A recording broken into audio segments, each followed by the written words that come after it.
Muito bem, irmãos. Prosseguimos, então, nossa sequência na segunda carta de Paulo aos Coríntios. Abram lá no capítulo 7.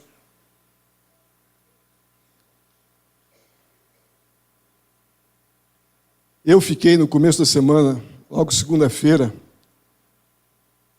muito pensativo nesse tema. Custei muito a tomar a decisão sobre o tema, na verdade, da mensagem. Eu sabia o que ela estava dizendo, mas fiquei pensativo demais sobre qual seria o tema. Porque no primeiro momento, depois de várias leituras, a minha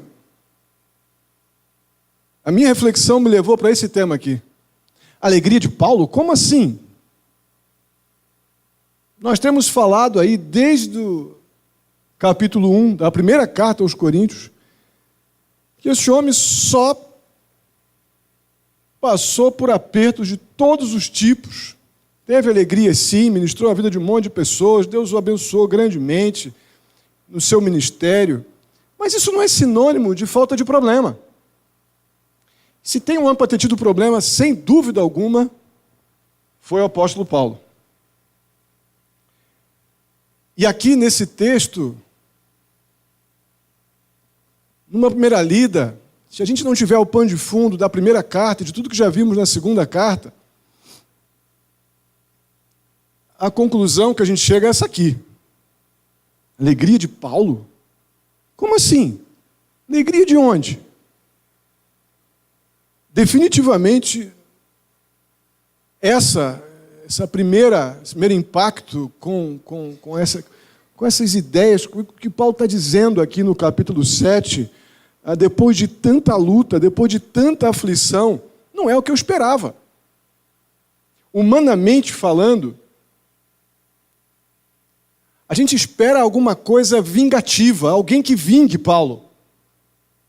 Como pode um homem que batalhou pela fé e pela causa de Cristo ser acusado, difamado, ofendido, desrespeitado, tendo Deus que ele pregava desrespeitado? Isso que mais o ofendia é o evangelho sendo tripudiado, além das muitas ofensas pessoais, difamações, maledicências, tentaram de toda forma desautorizar o apóstolo Paulo. E esse homem está falando de alegria. O subtítulo aqui desse trecho é a alegria de Paulo. Se você olhar esse texto ignorando todo o restante, não há problema. O problema é você ter o conhecimento de tudo que está acontecendo desde a primeira carta aos Coríntios e você vê este homem falando da sua alegria. Com tantos problemas. Agora, no contexto da Macedônia, grandes preocupações com a região da Macedônia, a própria realidade de Corinto. Como é que o apóstolo Paulo, como é que ele pode ser tão confiante, tão esperançoso, alegre? Tem alguns momentos aqui desse trecho que ele diz que santamente falando, ele se orgulha dos coríntios, que foram tantas vezes contra ele e contra o Deus que ele pregava. E a resposta a essa pergunta, sem dúvida alguma, é a chave do texto que nós vamos ler. 2 Coríntios, capítulo 7, dos versos 2 a 16. Eu vou fazer a leitura, você acompanha na sua Bíblia, depois nós vamos orar. Depois eu queria que um irmão ficasse de pé e orasse por mim e pela palavra que vai ser pregada. Capítulo 7, 2 Coríntios, verso 2 ao 16, diz assim: concedam-nos lugar no coração de vocês. A ninguém prejudicamos, a ninguém causamos dano, a ninguém exploramos. Não digo isso para condená-los. Já lhes disse que vocês estão em nosso coração para juntos morrermos ou vivermos. Tenho grande confiança em vocês. E de vocês tenho muito orgulho. Sinto-me bastante encorajado. Minha alegria transborda em todas as tribulações. Pois quando chegamos à Macedônia, não tive nenhum descanso, mas fomos atribulados de toda forma. conflitos externos, temores internos. Deus, porém, que consola os abatidos, consolou-nos com a chegada de Tito. E não apenas com a vinda dele, mas também com a consolação que vocês lhe deram. Ele nos falou da saudade, da tristeza e da preocupação de vocês por mim, de modo que a minha alegria se tornou ainda maior. Mesmo que a minha carta lhes tenha custado ou causado tristeza, não me arrependo.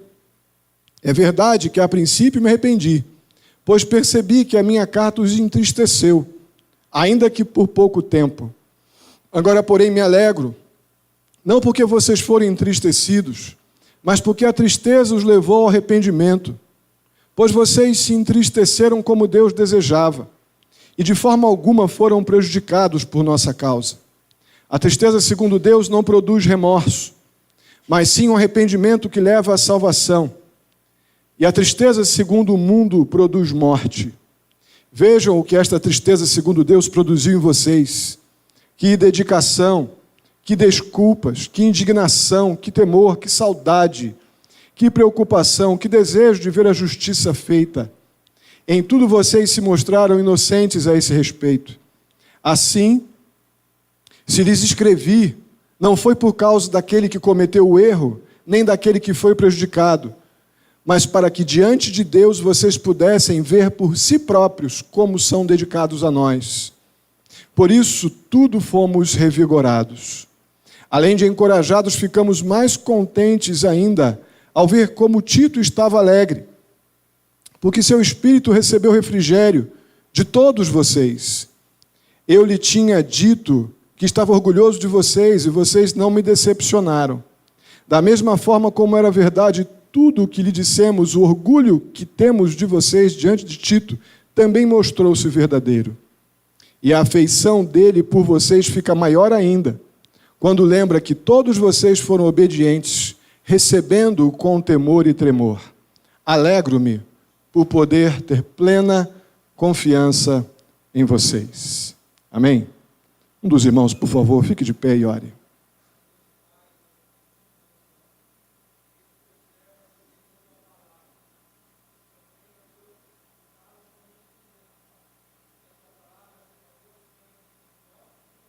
Amém. Amém. Amém. Amém. Amém. Muito bem. Nos versos 2 a 4, o apóstolo Paulo ele começa esse novo discurso, essa nova fase do seu relacionamento com os coríntios com um apelo. Ele apela aos coríntios que eles deem lugar em seus corações, não somente a ele, mas aqueles que vêm comungando da fé genuína em Jesus Cristo. Acredito da presença de alguns outros apóstolos com ele, mas isso aí já é meio subjetivo. Paulo tem uma tendência na sua estrutura literária de falar sobre si mesmo, na primeira pessoa do plural. Mas acredito que tem pessoas piedosas com ele aqui, crentes que têm labutado pela causa de Cristo.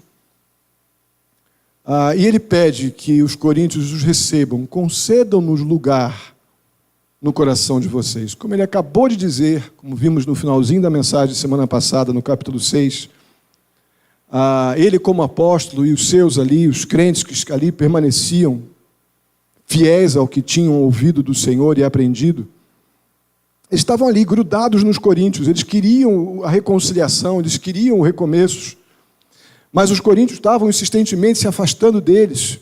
Eu quero apenas ver com vocês aqui, ler com vocês os versos 11 a 13 do capítulo 6, como Paulo faz, se os irmãos puxarem um pouquinho da lembrança. Eu coloquei na mensagem que falei sobre esse texto, o lamento do apóstolo. Ele diz assim nos versos 11 a 13 do capítulo 6, falamos abertamente a vocês, coríntios, e lhes abrimos todo o nosso coração. Não lhes estamos limitando o nosso afeto, mas vocês estão limitando o afeto que têm por nós. Numa justa compensação, falo como a meus filhos. Abram também o coração para nós.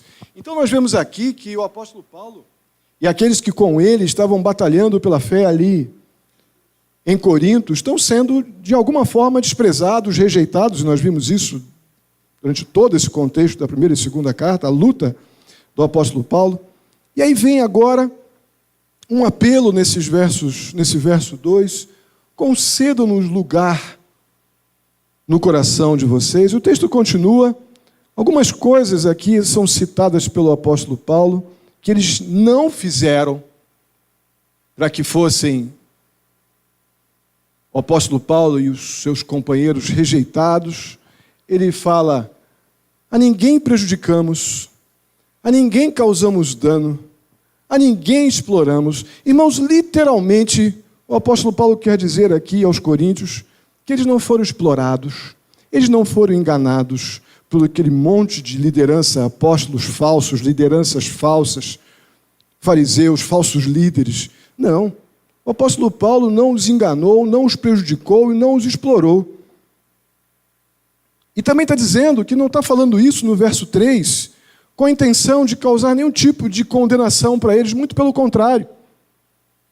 O apóstolo Paulo diz: olha, vocês, coríntios, vocês estão no meu coração, para sempre, para a vida ou para a morte. Vocês estão em nosso coração para juntos morrermos ou vivermos. O amor deste homem por esses crentes é uma coisa só pode ser gerada por Deus. A esperança da obra da salvação que aconteceu na vida daquelas pessoas ali em Corinto revigora o apóstolo Paulo de uma tal forma que, diante de tantos atentados pessoais e espirituais sofridos, ele os exorta com um amor indescritível. Estou pronto e junto de vocês para a vida ou para a morte. Mas essa esperança não é porque ele é bonzinho e legal, não. Paulo tem esperança para com os coríntios por causa lá do que foi dito. Abram lá em 1 Coríntios, capítulo 1. Coisas que eu comentei na época. Como pode o apóstolo Paulo fazer essas declarações? 1 Coríntios capítulo 1, dos versos 4 a 8, o apóstolo Paulo diz assim: sempre dou graças a meu Deus por vocês, por causa da graça que lhes foi dada por Ele em Cristo Jesus. Pois nele vocês foram enriquecidos em tudo, com dons espirituais, né? Isto é, em toda palavra e em todo conhecimento, porque o testemunho de Cristo foi confirmado entre vocês, de modo que não lhes faltava nenhum dom espiritual, enquanto vocês esperavam que o nosso Senhor Jesus Cristo seja revelado. Ele os manterá firmes até o fim, de modo que vocês serão irrepreensíveis no dia de nosso Senhor Jesus Cristo.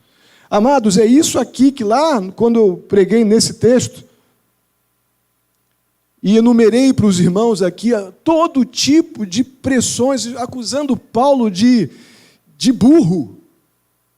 Como é que você pode, um cara tão capaz, inteligentíssimo, mas os pensadores da época dizendo: você vem com essa filosofia, com esse evangelho aí simples, nós somos filósofos, nós somos entendidos, nós somos acadêmicos, nós somos muito bem formados, nós somos ilustrados, nós somos pessoas inteligentes, capazes. Você vem com essa coisa de aceitar, se reconhecer que é pecador, que Jesus morreu na cruz, com esse evangelho raso, com esse simplismo pouco inteligente, se diz ainda apóstolo, acusando o apóstolo Paulo severamente de coisas cruéis, atentando contra a sua vida e contra o seu apostolado. Agora eu entendo onde é que está a alegria de Paulo, porque ele cria: Senhor, obrigado, porque o Senhor salvou essas pessoas. O Senhor salvou, o Senhor deu da tua graça. Eles reconheceram quando eu preguei que o Senhor era o Cristo, aquele que foi à cruz e morreu pelos pecados deles. Naquele momento eles creram. E foram abençoados. Essa igreja teve toda sorte de dons espirituais para poder servir. Eles foram abençoados. Aí, como vimos na segunda carta, mensagem passada ou anterior, é que eles se desviaram, eles deram ouvidos a conversas falsas, doutrinas falsas, informações falsas, e se desviaram. Mas eles um dia creram em Jesus. Um dia eles creram, e Paulo se alegra nisso, no que Deus fez, não no que eles são. Não no que eles estavam sendo. Paulo está cheio de alegria pelo aquilo que Deus fez, e a esperança de Paulo é o fato de que aquilo que Deus começou, Ele completará. Se houve salvação, em algum momento haverá arrependimento. E é daqui que vem todo esse contexto. É daqui que vem esse espantoso versículo 4. Tenho grande confiança em vocês e de vocês tenho muito orgulho. Sinto-me bastante encorajado. Tudo aqui é obra de Cristo em favor deles. O que já foi apontado lá no começo da primeira carta. Ele ainda diz assim: minha alegria transborda, e aqui ele não é nem um pouco hipócrita. Eu não estou alegre porque foi tudo bem, mas a minha alegria vem em todas as tribulações que eu passei por causa de vocês. Porque eu sei que no tempo devido Deus vai fazer aquilo que eu não posso. A minha alegria é na obra de Cristo, que transforma o que Ele quiser. Transforma do jeito que Ele quer, na hora que Ele quiser, quem Ele quiser. Então Paulo diz: a minha alegria não transborda porque eu sou maluco, porque eu estou fazendo média, porque eu estou agora dando tapa nas costas de todo mundo. Não, porque eu creio no agir do Espírito Santo, promovendo arrependimento no coração do pecador arrependido. Aquilo que Deus começou, Ele terminará. Daí vem a confiança, a alegria, a esperança, a segurança. E aí nos versos 5 e 6, Paulo chegando na região de Troade, na Macedônia, as coisas não melhoraram, não. As coisas ficaram muito, muito difíceis. Quando chegamos à Macedônia, não tivemos nenhum descanso, mas fomos atribulados de toda forma. Conflitos externos e temores internos. Irmãos, tanto situações externas estavam acontecendo fora, o afetando, externamente o afetando, como isso gerando aflições internas, emocionalmente, medos, angústias, ansiedades humanas, como ser humano, pecador. Este homem está sofrendo. Certamente, já mencionei isso em mensagens para trás, pressões do próprio ministério o estavam afetando física e emocionalmente.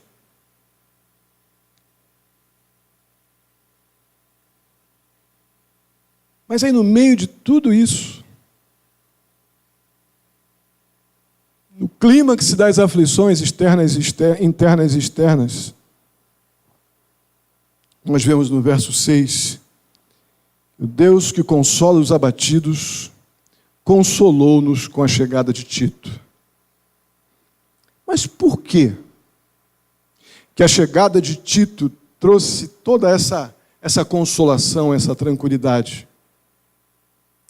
Por causa de uma das cartas que o apóstolo Paulo enviou para os coríntios. A carta dolorosa. Das 4 cartas que Paulo enviou, 2 se tornaram canônicas, ou seja, vieram para as Escrituras, e 2 Deus soberanamente impediu que fossem incluídas no cânon das Escrituras. Esta em particular, a carta severa, a carta dolorosa, é o apóstolo Paulo repreendendo violentamente, seriamente,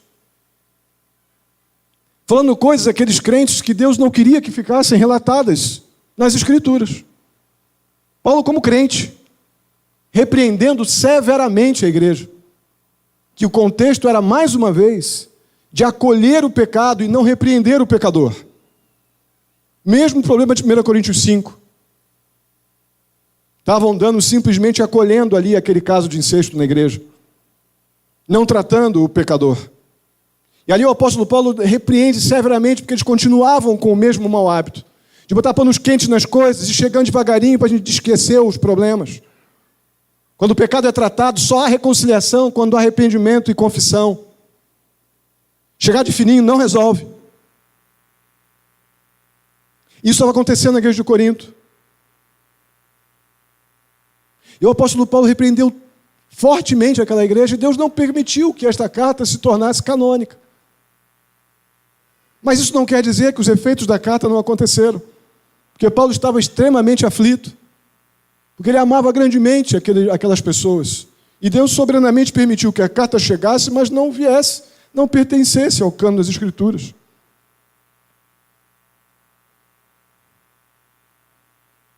Essa carta, como o texto nos diz, dos versos 8 à primeira parte do verso 13, causaram tristeza para Paulo, porque Paulo Amava realmente aqueles crentes, mas não é porque a gente ama que a gente não tem que falar o que precisa ser falado.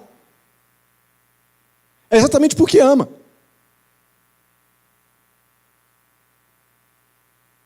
E Paulo fez isso, mas ele ficou com o coração apertado, porque isso trouxe, obviamente, tristeza para ele ficou preocupado com trazer tristeza muito grande para eles lá. Mas, ao mesmo tempo, ou depois disso, vemos no texto, os versos 8 a 13, que Paulo estava cheio de esperança, que aquela carta cumprisse o seu propósito, que era trazer arrependimento, que era fazer com que eles parassem e se arrependessem. Amados, há uma tristeza que está de acordo com a vontade de Deus. E essa tristeza, ela produz arrependimento, que é completamente diferente de remorso. O verso 10, ele vai ilustrar bem o que significa isso.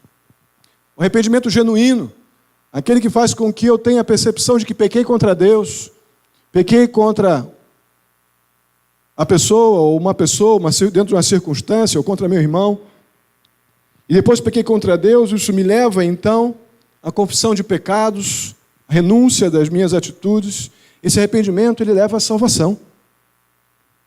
E a salvação, ela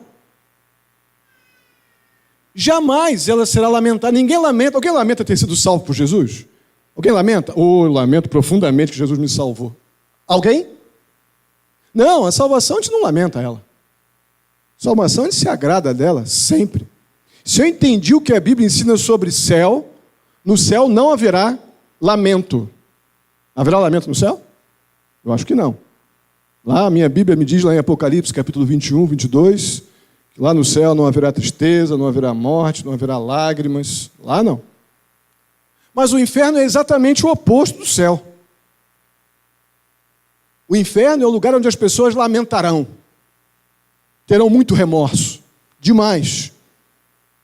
Na verdade, o grande pensamento, a grande sentença do inferno será: mas se eu tivesse feito isso, se eu não tivesse feito aquilo, se, vai ser o grande lamento, o grande remorso. Amados, quão abençoados somos por saber que essa tristeza, segundo Deus, leva a este arrependimento genuíno, que nos leva à confissão de pecados e à mudança de mente, e não ao remorso que só lamenta, que só fica com a culpa e não com o livramento da culpa. Só fica com em si e não com a paz que excede todo o entendimento.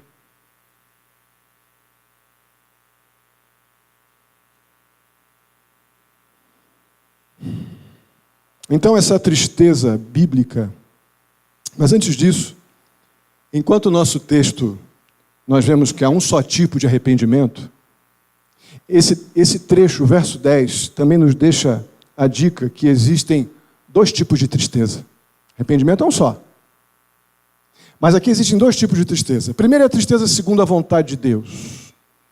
Essa tristeza piedosa,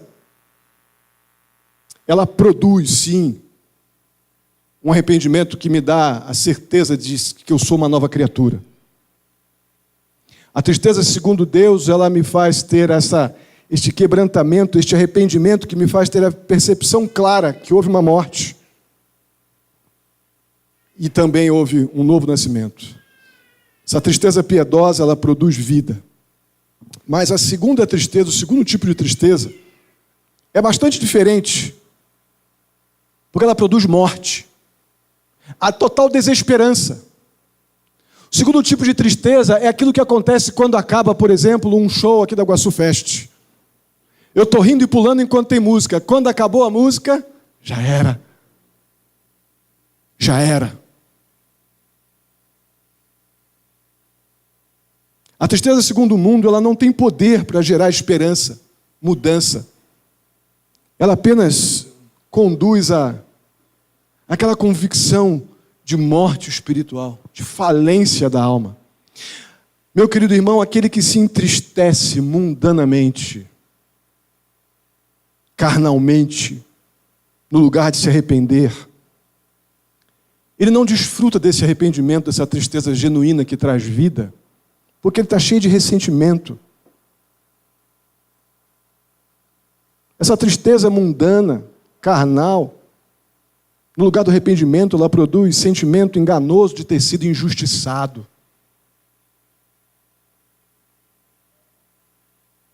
Já a tristeza que está de acordo com Deus, ela leva a um arrependimento tão genuíno que eu não tenho o que lamentar do que ficou para trás. Ah, e se eu tivesse feito? E se eu tivesse falado? E se... O arrependimento segundo Deus, ele nos liberta do e se, porque não há nada melhor que pudesse ter acontecido com a minha vida do que eu ter sido gerado em mim um arrependimento genuíno que trouxe vida, libertação do medo, da culpa. E não algo incompleto que fica me fazendo ter flashes de sentimentos de injustiça, como se Deus tivesse falhado de alguma forma comigo. Eu creio que esse arrependimento sem remorso, ele produz não somente a beleza da salvação, mas a alegria da libertação da escravidão. Eu conversava aqui no intervalo. A liberdade da escravidão do pecado não tem nada mais glorioso. Uma das coisas que eu conversava aqui com Paulo no intervalo é que o tempo onde nós estamos escravos do pecado, se não é Deus interrompendo esse processo com a vida que Ele dá para o morto, a gente acha que está tudo bem. Eu não sou escravo não, estou fazendo só o que eu quero, mas em compensação estou incapacitado completamente de fazer o que a vontade de Deus, a não ser que Deus interrompa a minha cegueira, a minha morte espiritual, a minha escravidão no pecado e me torne livre nele. Caso contrário. Então esse arrependimento sem remorso, e além da salvação, da alegria da salvação, traz libertação de pecado, da culpa, da condenação. Irmãos, arrependimento que traz remorso, ele não liberta. Eu fico procurando sempre um motivo para as coisas não estarem boas para mim. É a igreja, é o pastor, é o fulano, é o ciclano. Como se as coisas irem para mim, é tudo começar a ficar bom nesta vida. É tudo passar a dar certo nessa vida. Como se eu fosse viver para sempre neste mundo. Quando eu estou livre do arrependimento, no arrependimento sem remorso, por mais que eu precise para viver de coisas que estão nesse mundo, eu preciso muito mais do céu.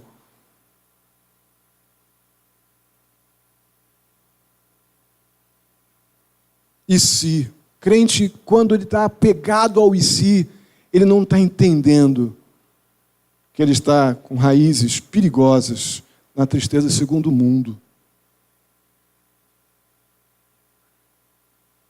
É claro que, para Paulo, que a tristeza que ele causou nos Coríntios, lá no verso 8, mesmo que a minha carta lhes tenha causado tristeza, ele está certo que essa tristeza foi piedosa.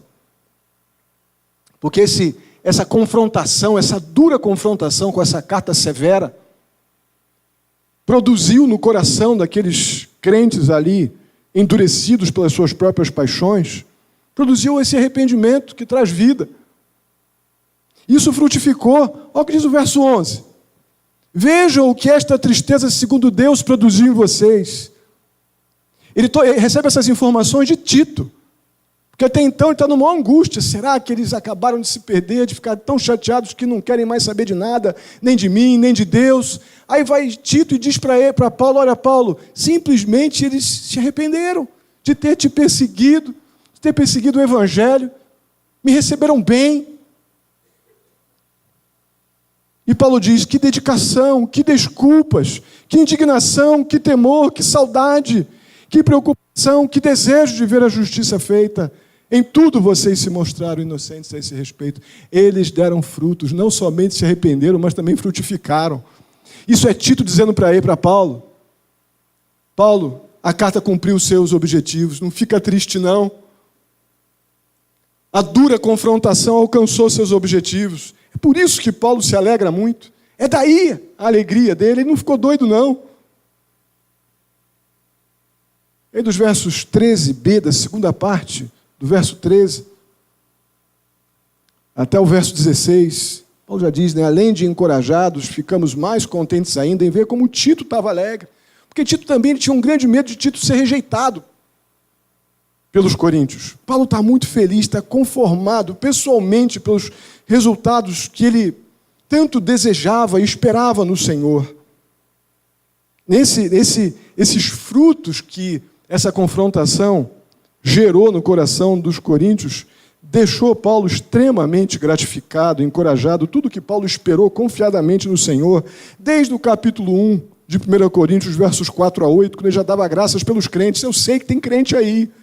Em algum momento isso vai ser transformado em arrependimento genuíno, numa tristeza segundo Deus que não produz remorso, mas produz salvação, libertação. Amados, esse texto nos diz que nosso querido apóstolo Paulo, ele não estava apenas pronto para repreender os crentes que estavam se desviando, dando ouvidos a qualquer coisa, mas ele estava pronto também para recebê-los de volta à comunhão quando eles se arrependessem dos seus pecados. Paulo estava pronto desde lá do começo, pronto para acolher o arrependido. Muitas vezes eu ouço uma expressão, você já deve ter ouvido também, a expressão amor incondicional no meio evangélico. Mas, amados, essa expressão não é compatível com o que aconteceu na cruz. Jesus morreu por todos, sim, mas a eficácia do que aconteceu na cruz recai sobre aqueles arrependidos de seus pecados. Isso muda a trajetória do pecador arrependido, porque eles se voltam, então, para Jesus como Senhor. Nós não devemos simplesmente acolher os outros, uns aos outros, que pecaram contra nós, ou nós quando pecamos contra os outros, se eles intencionalmente persistem em continuar pecando. Não tem base bíblica. Nós devemos, como Cristo, ir à cruz e morrer pelos nossos pecados, devemos estar prontos para amar o pecador, mas a eficácia deste amor, o efeito completo da obra da cruz, recai sobre aqueles que se arrependem.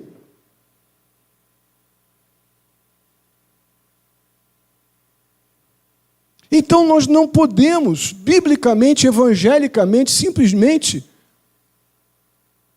acolher aquele que intencionalmente persiste em continuar pecando. Eu não estou dizendo que não devemos esperar no Senhor, numa convivência bíblica e respeitosa, mas os vínculos fraternos sem o arrependimento, e quando eu digo fraternos, não digo do amor legal, mas o amor de Cristo, ligados pelo sangue dele, biblicamente isso não é fato.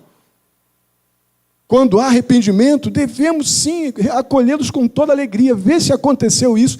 Paulo demonstrou sua alegria lá no começo da carta, mas aqui no capítulo 7, no capítulo 11, vamos ver ainda grandes lutas. Paulo se renova de alegria, porque finalmente a duríssima carta que Deus nem quis que fosse colocada no cânon cumpriu seus propósitos. E agora, uma vez arrependidos, Paulo está lá, que alegria, que júbilo, ver o que vocês estão produzindo, vocês acolheram Tito. Que alegria traz para mim, que alegria isso trouxe para Tito.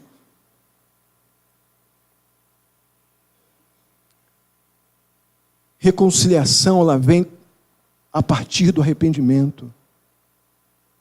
Não tem como existir reconciliação sem arrependimento bíblico. A gente pode até conseguir conviver, mas no momento que um esbarrar no calo do outro, já é motivo para uma guarda-chuvada, para uma agulhada. Quando a gente vai apenas amaciando a carne para dar para ver se o bife fica macio,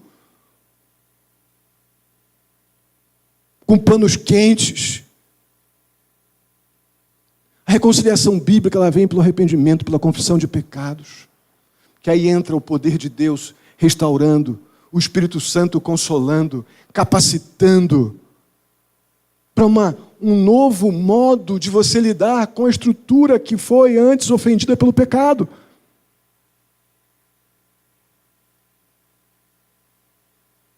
Para terminar, quero lembrar que na vida cristã é muito comum, isso por causa, obviamente, do nosso apego ao pecado, mas é comum não ser o sucesso, não ser o êxito, mas a tristeza, a dor, as aflições.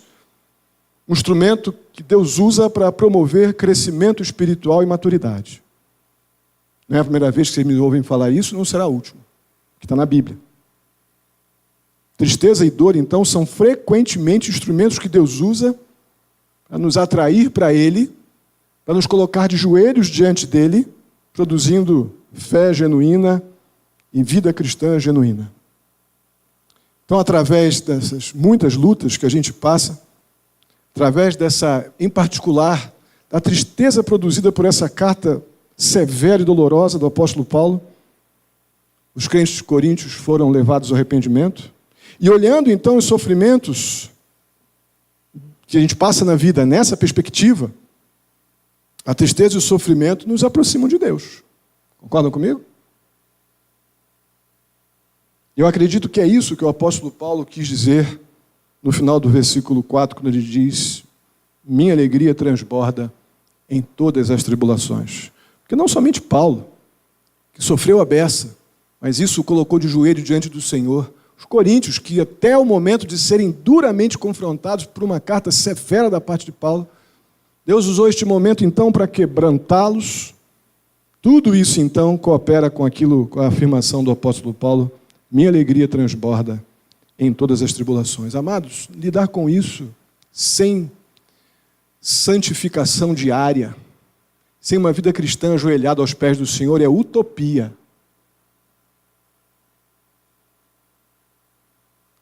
Mas olhar para uma vida cristã rendida aos pés da cruz e olhar para as nossas muitas aflições, as lutas que a gente passa, aquelas que a gente provoca e aquelas que surgem sem a gente esperar, isso traz uma esperança, isso traz uma coragem espiritual. É daí que vem minha alegria transborda em todas as tribulações. A minha esperança é que essas repreensões do Senhor gerem o arrependimento necessário em nós, a fim de que nós possamos, ao final do processo, também nos alegrar por estarmos mais perto dele. Também nos alegrar porque cumpriu-se o propósito, o ciclo, de Deus permitir as coisas que tanto nos afligiram, mas depois de completar-se o processo, gerou-se também o arrependimento genuíno, produzido pelo poder do Espírito Santo, que também produziu a reconciliação verdadeira, que só pode ser produzida por Cristo, naqueles que se arrependem. E daí a gente desfruta não somente de uma vida mais íntima com o Senhor, como também de um relacionamento mais maduro entre nós. Vamos ficar de pé e vamos orar.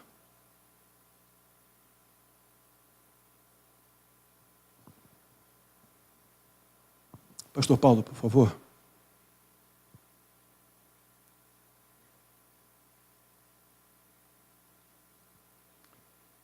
Bondoso e amado Deus, mais uma vez, eu te agradeço.